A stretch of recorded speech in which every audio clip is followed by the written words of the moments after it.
Maayong adlaw mga kabalak Bisaya. So karon nga adlaw na napto sa kabalak, naguluhan kini siya og Pasko sa Kalipay. Pasko sa Kalipay. Pasko sa paghinatagay. Niining bulan sa kapaskuhan, maglipay kitang tanan.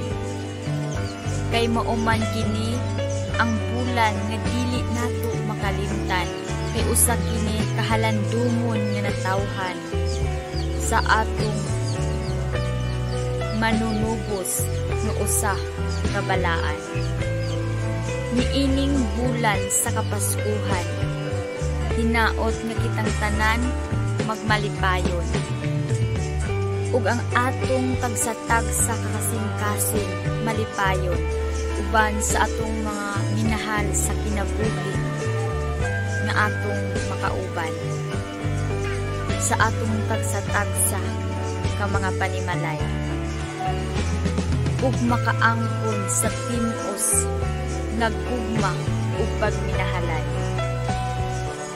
Sa ulugon ta ang diwa sa Pasko uban sa pagpasalamat sa ato nga Ginoo sa matag adlaw nga kita abunda sa grasya, nga kita pirmi kaniya nga pagabubuan,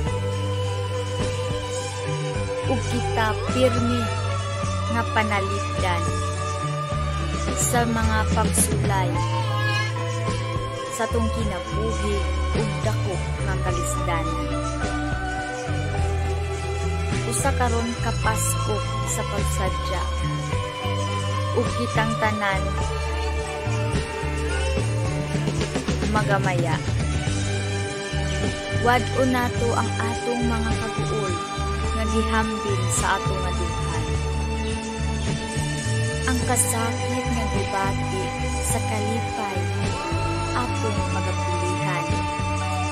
Aron atong matagamtaman ang kaanindot niining diwa sa kapaskuhan. Kining balak naguluhan o Pasko sa Kalipay.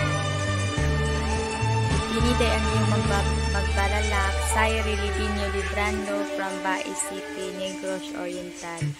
God bless us all and Merry Christmas and advance Happy New Year. God bless.